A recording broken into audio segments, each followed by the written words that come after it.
नमस्कार दोस्तों, मैं हूं नीलेश और आप सभी का 15 जनवरी के डेली करंट अफेयर्स में स्वागत करता हूं। यहां पर हम नेशनल, इंटरनेशनल और एमपी का करंट अफेयर्स देखेंगे। तो शुरुआत करते हैं आज के पहले प्रश्न के साथ कि कृष्णा गोदावरी बेसिन में तेल की खोज किस कंपनी के द्वारा की गई या किस कंपनी ने की है। तो कंपनी है जो ओएनजीसी, इसके द्वारा खोज की गई है। कई बार पेपर में पूछ लिया जाता है और ये जो प्रश्न होता है अलग अलग प्रकार से पूछ लिया जाता है। आपसे ये भी पूछा जा सकता है कि ओएनजीसी के द्वारा जो तेल की क्या कहते हैं वहाँ पे तस्कर किया जा रहा है वो कहाँ से किया जा रहा है। तो याद में रखना है कि ये जो कृष्णा गोदावरी बेसिन है ये बंगाल की खाड़ी में है। कई बार आपसे पूछा जा सकता है इससे जुड़ा हुआ प्रश्न, या काकीनाडा तट कहाँ पर है। तो याद में रखना कि काकीनाडा जो तट है ये कहाँ पर है, ये बंगाल की खाड़ी में। तो इसमें से आपके 2 से 3 प्रश्न बन सकते हैं। या काकीनाडा तट किस नदी बेसिन के उस पे है, क्या कहते हैं, तो बंगाल की खाड़ी में है, कृष्णा गोदावरी का बेसिन है। तो यहाँ से 3 से 4 जो प्रश्न बनते हैं। अभी आपसे जो इस बार का पेपर था वर्ष 2023 का, तो उसमें एक प्रश्न आपका आ गया था, उर्वरकों से जुड़ा हुआ प्रश्न आया था, क्योंकि वहाँ पे पीएम गए हुए थे और उसका रीइनॉग्रेशन किया था, तो इस वजह से वो प्रश्न आ गया था। तो कई बार ऐसे प्रश्न पूछ लिए जाते हैं। बात करी जाए भारत की, तो वर्तमान में भारत जो है दुनिया का तीसरा सबसे बड़ा तेल उपभोक्ता है। आयातकों में तो टॉप में रहता ही है। बहुत ज़्यादा तेल हम आयात करते हैं। हमारी बहुत बड़ी क्योंकि ईंधन हमारे लिए बहुत ज़रूरत का एक साधन है। आपको पता, हमारा जो ट्रांसपोर्टेशन होता है वो मैक्सिमम हमारा जो है रोड ट्रांसपोर्ट का यूज किया जाता है। इसीलिए अब धीरे धीरे आप देख रहे होंगे कि हमारे यहाँ जो हाईवेज बन रहे हैं उसमें ट्रकों का, इनका सबका मूवमेंट को कम से कम करने की कोशिश की जा रही है।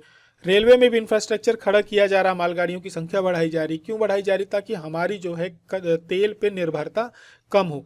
यहाँ पर हमारी जो हम पूरा वैश्विक बाजार से हम अपने कच्चे तेल की निर्भरता को क्या करते हैं, पूरी करते हैं। अभी रसिया ने कुछ ऑफर्स किए थे तो हमने रसिया से तेल परचेज किया हुआ था। अब आप सभी को पता है कि जो गल्फ कंट्रीज हैं इनका आपस में कुछ न कुछ विवाद चलता रहता है, आपस में कहीं ना कहीं अनबन चलती रहती, अस्थिरता का माहौल वहाँ होता है। और जैसे ही माहौल अस्थिरता होती है तो उसका बहुत बड़ा प्रभाव जो तेल आयातक देश होते हैं उन पे एक आर्थिक रूप से बहुत प्रभाव पड़ता है। अब जैसे अब ईरान के साथ यदि अमेरिका के तनाव में होते हैं, हमारे दोनों के साथ अच्छे रिलेशन थे, तो भारत फंस जाता है इस बीच में। रसिया का यूरोप के साथ, यूएस के साथ तनाव खींचा तो उसका प्रभाव भारत पे पड़ा। तो देखिए, इन सब चीज़ों का प्रभाव हम पर इसलिए पड़ता है क्योंकि हमारी इकोनॉमी का जो हमारी जीडीपी होती है, इनकम होती है, उसमें बहुत बड़ा हिस्सा हमारा ऑयल परचेज करने में जाता है। और हमारी ज़रूरत, क्योंकि हम लोग डेवलपिंग कंट्री हैं, तो डेवलपिंग कंट्री का एक बार जो ऑयल्स होते हैं, जो ईंधन होते हैं, ऊर्जा की आवश्यकता उसको बहुत ज़्यादा होती है उस समय पे। तो ऐसे समय में जब वैश्विक रूप से अस्थिरता होती है तो उसकी इकोनॉमी में जो प्रभाव पड़ता है वो स्वाभाविक होता है, नेचुरली होता है। चाइना की जो आप कह सकते हो कि इस समय निर्भरता है ऑयल पे बहुत कम है, क्योंकि उन्होंने इसके कई तोड़ निकाले हैं। सोलर एनर्जी का वो बहुत ज़्यादा यूज कर रहे हैं, ठीक है। इथेनॉल वो ऑयल पे बहुत ज़्यादा मिला रहे हैं। हम अभी हमारे यहाँ जो है VS6 इंजन आए हुए हैं, ठीक है। चाइना में हम जो है आज की डेट में ऑयल में इथेनॉल का प्रयोग बहुत ज़्यादा किया जा रहा है। तो जैसे जैसे इथेनॉल का यूज बढ़ता जाएगा, परसेंटेज बढ़ाया जाएगा, क्योंकि डायरेक्ट ऑयल का परसेंटेज, ऑयल में इथेनॉल का परसेंटेज नहीं बढ़ा सकते। उसके लिए हमें उसके अकॉर्डिंग इंजन भी क्या करने होते हैं, अपडेट करने होते हैं, उसको अपग्रेड करना होता है। तो इन सब चीज़ों के बारे में थोड़ी सी जानकारी थी। ओएनजीसी के बारे में बात करें तो महारत्न कंपनी है। कच्चे तेल और प्राकृतिक गैस का उत्पादन करने वाली भारत की एक बड़ी कंपनी है और हमारे देश का जो घरेलू उत्पादन का लगभग 71% का ये योगदान देती है। और इसके अलावा हमारे यहाँ IOCL, BPCL, HPCL, MPF, ये सब चीज़ें हैं जो ओएनजीसी की सहायक कंपनियां हैं। ये डीजल, पेट्रोल और रसोई गैस, LPG, ये सारी चीज़ों में क्या करते हैं, इनका निर्माण करते हैं, कच्चे माल का ये उपयोग करते हैं। इसके अलावा बात करी जाए भारत में कौन कौन से तेल क्षेत्र है, तो डिगबोई है असम में, अक्सर पेपर में आपको ये प्रश्न मिला हुआ है। नाहरकटिया है अंकलेश्वर गुजरात में, ये भी आपके पेपरों में कई बार आ चुका है। कैम्बोलोनी कहाँ पे है, गुजरात में है। कालोद सानंद गुजरात में, सानंद का नाम हमने सुना हुआ है, कालोल भी है। मंगला सरस्वती भाग्यम ये राजस्थान में है। बॉम्बे आई तेल जब से आपने तैयारी करना शुरू होगी पढ़ा होगा, महाराष्ट्र में है। रावा आंध्र प्रदेश में। तो इनमें जो आपको लगता है कि नहीं है जानकारी में, उनको अपने नोट्स में अपडेट कर लेंगे। शुरुआत करते हैं अगले प्रश्न की। प्रसिद्ध व्यक्तित्व है प्रभा अत्रे, इनका अभी हाल ही में निधन हुआ है 2024 में। किस चीज से संबंधित थी, तो ये सिंगर रही, शास्त्रीय गायिका रही हैं और इन्हें बहुत सारे जो पुरस्कार हैं उनसे सम्मानित किया जा चुका है। ठुमरी की विशेष गायक रही हैं ये, और इनका जो जन्म है वो पुणे में हुआ था, आत्रे का। और अभी इन्हें हाल ही में पद्म विभूषण से सम्मानित भी किया गया था जनवरी 2022 में। तो इस वर्ष हमारे यहाँ 2022 में पद्म विभूषण से सम्मानित 2 व्यक्तित्व, दोनों एक ही क्षेत्र के हैं, संगीत से जुड़े हुए हैं। दोनों का निधन हुआ है, अभी कुछ दिन पहले राशिद खान का हुआ है, अभी आज उनका प्रभात तारे का हुआ है। और ये 1990 में इन्हें पद्मश्री सम्मान से सम्मानित किया जा चुका था। 2002 में इन्हें भूषण दिया गया था, पद्म भूषण दिया गया था। और इसके अलावा हमारे मध्य प्रदेश का राष्ट्रीय कालिदास अकेडमी सम्मान भी इन्हें दिया जा चुका था। दीनानाथ मंगेशकर पुरस्कार भी हमारे प्रदेश का दिया जा चुका था। तो 2 प्रादेशिक सम्मान भी, हमारे जो राष्ट्रीय सम्मान है वो भी इन्हें मिल चुका था। इस वजह से पेपर में प्रश्न में आपसे पूछा जा सकता है, तो ध्यान में रखना है। पुणे में इनका जन्म हुआ था। 2 पुरस्कार से इन्हें दिए जा चुके थे। विशेषकर ये जो ठुमरी और दादरा बोला जाता है, संगीत शैली होती है, तो ठुमरी की एक गायिका थी और बहुत बड़ी गायिका थी, तो इनका नाम हमें याद रखना। आगे की तरफ बढ़ें, बात करें अगले प्रश्न की, तो world employment and social outlook 2024 क्या किया गया है, जारी किया गया। ये किसके द्वारा जारी किया जाता है? तो पहली बात तो ये जारी किया जाता है ILO के द्वारा। ठीक है, ये जो हमारा अंतर्राष्ट्रीय श्रम संगठन होता है, इंटरनेशनल लेबर ऑर्गेनाइजेशन होता है, उसके द्वारा ये रिपोर्ट जारी की गई है। कभी भी पूछा जाए तो इसको हमें ध्यान रखना, ये नहीं ध्यान रखना है कब जारी की गई। ठीक है, इनका दावा यह है कि वर्ष 2024 में जो वैश्विक बेरोजगारी होगी, भारत की बात नहीं हो रही है, पूरे वैश्विक बेरोजगारी होगी, इसका प्रतिशत 5.2% होगा। ये इनका एक अनुमान है। और ये जो सोशल आउटलुक रिपोर्ट है, इनका ये कहना है कि हमारे मतलब विश्व में जो वैश्विक रूप से बेरोजगार की जो संख्या हो जाएगी, लगभग 2 मिलियन के आसपास हो जाएगी। और अभी जो चल रही है 5.1% है। अब आगे चल के इसमें और बढ़ोतरी होने की संभावना है। बेरोजगारी दर जो है उसका मुख्य कारण क्या है? जो क्या कहते हैं, डेवलप्ड इकोनॉमी वाली कंट्रीज हैं, वहाँ पे बेरोजगारी वृद्धि काफ़ी तेज़ी से हुई है। जो भी डेवलप कंट्री हैं, आप देखेंगे सब इस समय अस्थिर युद्ध में फंसी हुई हैं विशेषकर। और इनके बीच जो इन्होंने चिंता व्यक्त की है वो ये की है कि जो आय है वो लोगों की जो बिगड़ रही है, जिस प्रकार से आय असमानता और जो वास्तविक आय पर मुद्रास्फीति का प्रभाव पड़ रहा है, यानी महंगाई का जो व्यक्ति की एक आय के बीच में हमारे असमानता हो रही है, गरीब गरीब है, अमीर बहुत अमीर हो रहा है, गरीब गरीब हो रहा है। उसका एक कारण ये है कि जो मुद्रास्फीति यानी जो महंगाई दर है उसका डायरेक्ट प्रभाव किस पे पड़ रहा है? एक आम जनता पड़ रहा है। एक तो सामान्य व्यक्ति की इनकम नहीं हो रही तो वो और गरीब हो रहा है, और इसमें जो महंगाई हो रही है उसका डायरेक्ट फायदा किसको मिल रहा है? जो व्यापारी वर्ग है उसको मिल रहा है। तो खासकर G20 देशों में ये ज़्यादा हो रहा है। और इन्होंने ये कहा है कि हमें सामाजिक न्याय पे केंद्र क्या कहते हैं अपना ध्यान लगाना चाहिए और हस्तक्षेप करने चाहिए, नहीं इस प्रकार की नीतियां बनानी चाहिए कि जो व्यापारिक हैं वो पूरा लाभ ही लेने में ना लग जाए। ठीक है, पूंजीवादी अर्थव्यवस्था की तरफ आप मत बढ़ो, ये इस चीज़ को ध्यान में रखने को बोला है। ILO की बात करी जाए तो स्थापना 1919 में वर्साई की संधि द्वारा राष्ट्र की एक जो एजेंसी है उसके रूप में की गई थी। मुख्यालय इसका जेनेवा में है, स्विट्जरलैंड में। ILO वर्ष 1946 में संयुक्त राष्ट्र संबंध पहली विशिष्ट एजेंसी बन गया था। आगे की तरफ बढ़े, अगले प्रश्न में भारत में स्टार्टअप इंडिया पहल की शुरुआत कब की गई थी? तो 16 जनवरी 2016 को की गई थी। और इसका जो क्या हुआ है कि इनका जो उद्योग और आंतरिक व्यापार संवर्धन विभाग है, जिससे हम लोग DPIT कहते हैं, इनने 10 से 18 जनवरी तक स्टार्टअप इंडिया इनोवेशन वीक की क्या करी है? शुरुआत करी है। इसका आयोजन कर रहा है, 8वीं वर्षगांठ है और शुरुआत 2016 में हुई थी। और इस बार जो आयोजन है उसका आस्क मी एनीथिंग और अलग अलग प्रकार के सत्र आयोजित किए जाते हैं। इसमें अलग अलग बिजनेस टाइकून्स आते हैं, अच्छे एंटरप्रेन्योर्स आते हैं, सभी लोग बैठते हैं यहाँ पर और कंट्री को किस प्रकार से आगे बढ़ाया जाए इन सब चीज़ों पे विचार करते हैं। बहुत अच्छी पहल है स्टार्टअप इंडिया, बहुत लोगों को इसमें फ़ायदा भी मिला है। 16 जनवरी 2016 को प्रधानमंत्री के द्वारा इसकी क्या की गई थी? शुरुआत की गई थी। और इसमें सरकार का मेन फोकस ये है कि ज़्यादा से ज़्यादा स्टार्टअप्स को यदि कोई नया बिजनेस चालू करना चाहता है तो उसको हम पेपर से बाहर करें, यानी पेपरलेस उसको क्या करें, सर्विसेज प्रोवाइड करें। बहुत ज़्यादा डॉक्यूमेंटेशन में वो ना फंसे कि इन्वायरमेंट की विभाग की, फिर उसके बाद रोड कंस्ट्रक्शन विभाग की, श्रम विभाग की, सबकी परमिशन लेने के चपड़े में ना पड़े। वो अपना सबसे पहले तो अपना जो वो एक योजना बना रखा है उसकी शुरुआत करे और फिर इसके बाद धीरे धीरे जो भी चरण होते हैं उसमें क्या करे, बाकी चीज़ों को वो फॉर्मेलिटीज़ को पूरा करता जाए। बहुत सारी फॉर्मेलिटीज़ में इसमें क्या मिलता है आपको? रियायत भी दी जाती है। आगे की तरफ बढ़ेंगे, बात करेंगे अगले प्रश्न की। जलवायु सम्मेलन है 2024, इसका आयोजन कहाँ किया जा रहा है? तो भारत में इसका जो आयोजन किया जा रहा है मुंबई में किया जा रहा है। अटल सेतु की जब शुरुआत हुई थी तो वहीं पर इसका भी प्रोग्राम स्टार्ट हुआ है। और जलवायु सम्मेलन 12 जनवरी 2024 को मुंबई में शुरू हुआ है। और इस वर्ष का जो विषय है भारत के लिए हरित परिवर्तन को डिकोड करना। पर्यावरण, वन और जलवायु परिवर्तन जो मंत्रालय है इसके द्वारा इसका आयोजन किया जाता है। और इसमें क्या है, नए प्रकार के जो जलवायु से रिलेटेड टेक्नोलॉजीज़ हैं और जो स्टार्टअप्स उस पर काम कर रहे हैं उन पर सरकार केंद्रित कर रही है कि किस प्रकार से पर्यावरण हितैषी, पर्यावरण को साथ में लेकर के चलने वाली जो तकनीकी है हम उनका इस्तेमाल करें और नए प्रकार के बिजनेस हम खड़े करें। तो जलवायु सम्मेलन पे इस चीज़ पे विशेष का ध्यान दिया जा रहा है और हरित जलवायु के उस पर विशेष ध्यान दिया जाएगा, क्योंकि ग्रीन क्लाइमेट फंड जो है और इसके लिए धन जुटाना है सरकार को। और इसके लिए क्या हुआ है कि एक फंड बनाया गया है, इसकी जो ग्रीन क्लाइमेट फंड है, आपने कई बार पेपरों में पढ़ा होगा कि यदि हम इसका उत्सर्जन इतना कम कर देंगे, अभी जैसे लखनऊ को AICT बनाया जा रहा है और यूपी ने भी कई शहरों की घोषणा करी है कि हमारा टारगेट है कि हम ग्रीन क्लाइमेट फंड उस पर पाएँ। क्यों? ग्रीन क्लाइमेट फंड की स्थापना 2010 में की गई, 194 देश हैं इनके द्वारा की गई। और जब जलवायु परिवर्तन पे जब इनकी कन्वेंशन सेंटर पे इनकी बात हो रही थी, फ्रेमवर्क पे संयुक्त राष्ट्र संघ की, तो उन्होंने ये एक डिज़ाइन किया था, उन्होंने ये तय किया था कि जो भी देश जहाँ पर जो एक डेवलपिंग कंट्री हैं हम उनको क्या करेंगे, फंड प्रोवाइड करेंगे। कई बार जो इस प्रकार की पर्यावरण हितैषी योजनाएं आएंगी या जो पर्यावरण पे अच्छा कार्य करेंगे तो उनको इस फंड से पैसा दिया जाएगा, ताकि जो वैश्विक रूप से जलवायु परिवर्तन हो रहा है उसको क्या किया जा सके, कंट्रोल किया जा सके। इन्हीं उद्देश्यों के साथ इसकी शुरुआत की गई थी। कार्बन रेटिंग भी इसमें दी जाती है और कम से कम कार्बन उत्सर्जन करने के लिए क्या किया जाता है, प्रोत्साहित किया जाता है, उसके लिए भी फंड दिया जाता है। ठीक है, ये अलग अलग जो प्रकार की योजनाएं हैं उनमें सभी में ये फंड दिए जाते हैं। बात करी जाए इसका सेंटर कहाँ पे है, तो इसका जो मुख्यालय है वो कोरिया में है। ग्रीन क्लाइमेट फंड अलग अलग देशों के 24 सदस्यीय बोर्ड द्वारा शासित होता है। बोर्ड को पार्टियों के सम्मेलन में COP में मार्गदर्शन मिलता है।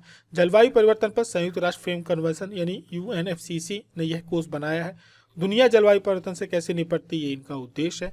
यह फंड उन परियोजनाओं कार्यक्रमों में निवेश करता है जो विकासशील देशों को उत्सर्जन कम करने में मदद करते हैं। एक लाइन का ये उत्तर है, आप ध्यान में रखेंगे। अब तक आप समझ गए होंगे कि हमारे यहाँ कई बार आपने योजनाओं में बाकी चीज़ों में देखा होगा कि सरकार को हम कार्बन रेटिंग कम करेंगे तो उनको फंड दिए जाते हैं, ठीक है, उसके लिए पैसा मिलता है, तो वो यहीं से मिलता है।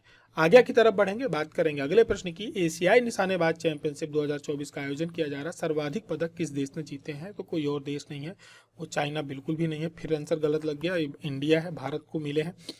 एशियाई निशानेबाज चैंपियनशिप 2024 में 19 पदक के साथ भारत इसमें टॉप पे रहा है। 7 स्वर्ण, 6 रजत, 6 कांस्य पदक मिले हैं। चाइना की बात करी जाए तो चाइना दूसरे स्थान पर है, ठीक है। और इसका फ़ायदा क्या है, इसका फ़ायदा ये है कि जो 2024 में पेरिस ओलंपिक होने वाला है, भारत ने इसमें 32 कोटे प्राप्त किए, यानी हमारे खिलाड़ियों ने को वहाँ पे ओलंपिक में पार्टिसिपेट करने का अवसर मिला है। तो अभी जितने भी ये गेम्स चल रहे हैं सब ओलंपिक में पार्टिसिपेशन यानी एंट्री पाने के लिए गेम चल रहे हैं, इसमें भारत को एंट्री मिल चुकी है। बात करी जाए मध्य प्रदेश के करंट अफेयर्स की, तो मध्य प्रदेश के न्यायाधीश संघ जो है इसका 10वां वार्षिक सम्मेलन का आयोजन किया गया। ये कहाँ किया गया? भोपाल में किया गया है, बिल्कुल सही है। जबलपुर में हाई कोर्ट है, वहाँ नहीं किया गया। इंदौर ग्वालियर में बेंच है, वहाँ भी नहीं किया गया। यहाँ पर क्या हुआ है कि जो संघ है, एक तरह से आप ये कहिए कि एक पैरेलल न्यायाधीश होते हैं ये लोग, बहुत इसमें बहुत सारे लोग जुड़ते हैं। तो इसका आप यहाँ पर एक बुक का भी संजीव खन्ना के द्वारा बैकलॉग्स टू ब्रेक थ्रू किताब का विमोचन किया गया है। बात करी जाए MP हाई कोर्ट की, तो मध्य प्रदेश में जो न्याय प्रक्रिया है, न्यायालय की स्थापना हुई थी जब 1936 में 2 जनवरी 1936 में हमारे यहाँ जो भारत सरकार अधिनियम 1915 है लागू किया गया था। तो उस समय पे जो सेंट्रल प्रोविजन और बरार था, ये वर्तमान जो मध्य प्रदेश हम देखते हैं उसे उस समय सेंट्रल प्रोविजन एंड बरार के नाम से जाना जाता था। और जो हमारी राजधानी थी वो नागपुर थी, तो वहाँ पे एक उच्च न्यायालय की स्थापना की गई थी। फिर इसके बाद जब मध्य प्रदेश का गठन हुआ जो हमारा 1 नवंबर 1956 को, तो फिर क्या किया गया कि नागपुर बेंच की एक जो ब्रांच है जबलपुर में, उसको हाईकोर्ट हमारा बना दिया गया। तो 1 नवंबर 1956 में नए हमारे यहाँ क्या हुआ, जब जबलपुर हाईकोर्ट हमारी जो हो गई मेन, वो हो गई, क्या कहते हैं, हाईकोर्ट हो गई, ठीक है। न्यायालय हमारा नागपुर से यहाँ आ गया। फिर इसके बाद क्या हुआ कि 28 नवंबर 1968 को राष्ट्रपति के द्वारा जब अधिसूचना जारी की गई, तो इंदौर तथा ग्वालियर में मध्य प्रदेश उच्च न्यायालय की जो स्थायी पीठ है इनकी स्थापना की गई। ये इतिहास का विषय है, इसमें बहुत सारी चीज़ें हैं। जो बरार है काफ़ी पहले 1861 में ही बन गया था सेंट्रल प्रोविंस बरार, अपने उन्होंने छावनियाँ वगैरह बनाई थी, क्या कहते हैं, अंग्रेज़ों ने। तब सागर की तरफ इनका ज़्यादा फोकस था और उस समय नागपुर हमारी राजधानी थी। और जब इसके बाद ये भारत शासन अधिनियम 1915 आया था, तो उस समय पे क्या था कि जो हमारा पूरा न्यायालय थे वो नागपुर था हमारा, क्योंकि हमारी राजधानी थी वो, जब फिर इसके बाद क्या हुआ कि मध्य प्रदेश हमारे यहाँ जब ये लागू हुआ, क्या कहते हैं, संविधान लागू हुआ 26 जनवरी 1950 को, तो उसके बाद क्या कहते हैं, न्यायालयों की स्थापना हुई। तो फिर क्या हुआ कि नागपुर तब भी हमारा ही हाई कोर्ट रहा। क्या होता है, हाई कोर्ट एकदम से नहीं वो किए जाते, एक ब्रांच स्थापित की जाती है पहले। फिर क्या हो जाता है कि जब राज्य का बंटवारा हो गया, नागपुर हमारा अलग, मध्य प्रदेश का अलग गठन हुआ, तो जबलपुर को क्या मान्यता दे दी गई कि ये हमारे क्षेत्र की ये प्रमुख ब्रांच होगी, और वहाँ से उसको क्या हो गया, वो नागपुर जो रही वो वहीं की रही। ऐसा नहीं हुआ कि एकदम से स्थापित की गई। फिर इसके बाद उस समय पे एक आंशिक रूप से इसका गठन किया गया बेंचों का। बाद में 1968 में 28 नवंबर को राष्ट्रपति ने अधिसूचना जारी कर विधिवत इनकी क्या करी, स्थायी पीठ के रूप में इनको मान्यता दी। ठीक है, आगे की तरफ बढ़ेंगे, बात करेंगे अगले प्रश्न की। 21वीं वर्ल्ड रोज कन्वेंशन 2028 का आयोजन कहाँ पर किया जाएगा? विश्व में वैश्विक रूप से गुलाब के फूलों की ये कन्वेंशन होगा, ये भोपाल में आयोजित किया जाएगा। ये 43वीं अखिल भारतीय गुलाब प्रदर्शनी होगी, और गुलाब उद्यान है भोपाल में, वहाँ पे ये होगा। और मध्य प्रदेश का जो उद्यानिकी विभाग है इसके द्वारा ये किया जाएगा। अभी हाल ही में क्या हुआ है कि एक अखिल भारतीय गुलाब प्रदर्शनी का आयोजन जो कर रही है, ये प्रतिवर्ष आयोजित करती है, लेकिन ये वर्ल्ड लेवल पे 2028 में इसका आयोजन होगा। विश्व के अलग अलग उद्यान विभाग के सभी लोग आएंगे, और अलग अलग तरह के हमें गुलाब भी देखने को मिलेंगे। बात करी जाए वर्तमान में जो सबसे मेन बात है याद रखने की, 2028 में भोपाल में होगा, ये तो याद में ही रखना है। श्री नारायण सिंह कुशवाहा वर्तमान में उद्यानिकी, खाद्य और सामाजिक न्याय मंत्री हैं, नए मंत्री हैं, धीरे धीरे याद करते चलिए, इनको एकदम से याद नहीं होंगे। अगला प्रश्न, प्रधानमंत्री जनजातीय आदिवासी न्याय महाअभियान पीएम जनमन योजना का प्रदेश में शुरुआत कब से होगी? तो प्रदेश में 15 जनवरी से इस अभियान की शुरुआत होने जा रही है। ये योजना आदिवासी जो समाज है हमारा, जो हमारे जनजाति समूह है, उसके लिए विशेषकर है। हर प्रकार से उनका चाहे कौशल विकास हो, उनको जल उपलब्ध कराना हो, सड़क, घर, बिजली, पोषण, शिक्षा, सब चीज़ें एक अभियान के रूप में इसमें क्या किया जाता है, वहाँ तक उन्हें पहुँचाया जाता है। प्रधानमंत्री ने इसकी जो शुरुआत करी थी जनजाति गौरव दिवस की पर की थी, जब पीएम जनमन की शुरुआत इन्होंने झारखंड के खूंटी जिले से करी थी। और वर्ष 2023-24 का जो बजट आया था उसमें भी इसमें बजट अलग से इसके लिए अलॉट किया गया है। सरकार का फोकस ये है, जनजाति जो कार्य मंत्रालय है, कि जितनी भी महत्वपूर्ण योजनाएं चल रही हैं जनजातियों के लिए, हमारे समाज के लिए, तो उनको हम वहाँ तक डिलीवर करें समय से। विशेषकर विशेष पिछड़ी रूप से जो जनजाति है उनके लिए विशेष रूप से करना है। पिछले करंट अफेयर भी इसके बारे में काफ़ी डिटेल बताई थी, फिर भी बता देता हूँ। पीजीटी एक अलग समूह है जिसे हम लोग विशेष कमजोर जनजाति समूह कहते हैं। 1973 में ढेबर आयोग का नाम आप लोग याद रखोगे।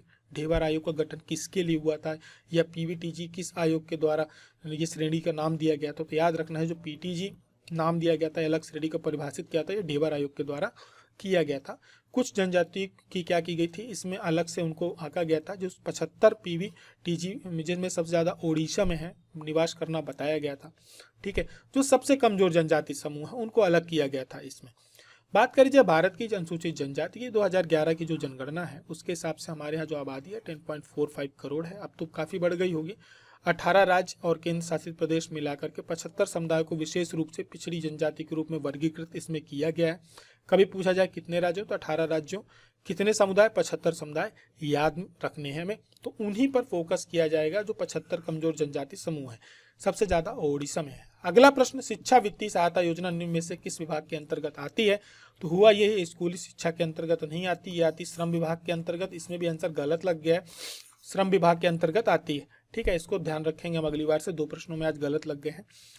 बात करी जाए तो ये जो शिक्षा वित्तीय सहायता योजना है किसके अंतर्गत आती है? श्रम विभाग के अंतर्गत आती है। श्रम कल्याण मंडल जो भोपाल में है वर्तमान में, वो इस योजना को संचालित करता है। शुरुआत इसकी 1 अप्रैल 2018 से हुई थी, और इसमें क्या है, स्कॉलरशिप की योजना है, और इसकी अंतिम तिथि 31 जनवरी 2024 है। सरकार इसके लिए अभियान चला रही है, जिनको भी इसमें लेना, विशेषकर ये जो बीड़ी और जो क्या कहते हैं असंगठित श्रम से जुड़े हुए होते हैं, खनिजों में काम करते हैं और माइंस वगैरह में काम करते हैं, अलग अलग प्रकार से असंगठित हमारी जो लेबर क्लास होती है, लेबर होते हैं, उनके बच्चों के लिए ये योजना चलाई जाती है। उनको छात्रवृत्ति दी जाती है, उनको ड्रेस के लिए पैसे दिए जाते हैं, अधिकतम 25,000 रुपये तक की सहायता राशि दी जाती है, और हायर एजुकेशन तक उनको ये उपलब्ध कराई जाती है। तो उनके लिए योजना है। और पेपर में हमारे यहाँ कई बार जो अलग एग्जाम भी होते हैं उनमें पूछ लिया जाता है किस विभाग की योजना है या किस से प्रारंभ की गई थी, कितनी छात्रवृत्ति दी जाती है। 3 चीज़ें हमेशा याद में रखनी है। पिछले दिनों हमने आपसे एक प्रश्न पूछा था, मध्य प्रदेश में पैदा हुए कौन से हिंदी लेखक जैन धर्म के विद्वान हैं? 2 लोगों के उत्तर अच्छे आए थे, उनमें से आशीष हैं और दूसरे अमित हैं। अमित लगातार उत्तर दे रहे हैं, ये अच्छी बात है। आशीष बीच में शायद एक दिन भूल गए थे। सही उत्तर इनका नाथूराम प्रेमी था, लेखक थे, प्रकाशक थे। और एक अच्छी बात यह है कि ये इन्होंने क्या कहते हैं कि इन्होंने एक पुस्तक के लिए एक शॉप खोली थी जो वर्तमान में हिंदी ग्रंथ कार्यालय नाम से पुस्तक प्रकाशन गृह है। अमित के भी आंसर बढ़िया रहे, इन्होंने, उनके लेखक थे, प्रकाशक थे। ठीक है, दिगंबर जैन थे, लेकिन हिंदी और जैन दोनों साहित्य का इन्होंने क्या किया, विद्वान लेखक माने जाते हैं। ये आंसर इन्होंने अमित ने बताया हुआ है। एक पुस्तक शॉप खोले थे, हिंदी ग्रंथ रत्नाकर। आपसे कभी पूछा भी जा सकता है कि हिंदी ग्रंथ रत्नाकर किसकी पुस्तक शॉप थी, तो ये भी याद में रखना। फिर बाद में हिंदी ग्रंथ कार्यालय बन गया वो। और सागर के बारे में बात करी, मध्य प्रदेश का एक जिला है, हरिसंघ गौर विश्वविद्यालय यहीं पर सागर स्थित एरड़ को स्वभोग नगर के नाम से भी जाना जाता है। तो बहुत अच्छा आंसर था। आप सभी लोग की उपस्थिति कम है यहाँ पर, कमेंट करके जो भी प्रश्न पूछे जाते हैं उनके आंसर जरूर दिया जा करें। जिनके आंसर अच्छे होते हैं एग्जाम गुरु जिनको हार्ट देता है, हम बहुत सारे हार्ट देना चाहते हैं। अब आपके ऊपर है, आप कितना प्रैक्टिस करते हैं आंसर्स लिखने की। आंसर सभी को देना, 3 से 4 पंक्तियों में आप दे सकते हैं। आज का प्रश्न है, मल्हारराव होलकर की छतरी का निर्माण किसके द्वारा कराया गया था। इनमें से जिसके द्वारा भी करवाया गया है उसका नाम आपको नीचे कमेंट बॉक्स में बताना है और उस व्यक्तित्व के बारे में 3 से 4 बातें जरूर बतानी है। और जिनके आंसर अच्छे होंगे एग्जाम गुरु जिनको हार्ट देगा। और हमारी और आपकी मुलाकात फिर अगले करंट अफेयर्स में होती है। तब तक पढ़ाई चालू करके रखें। जय हिंद, जय भारत।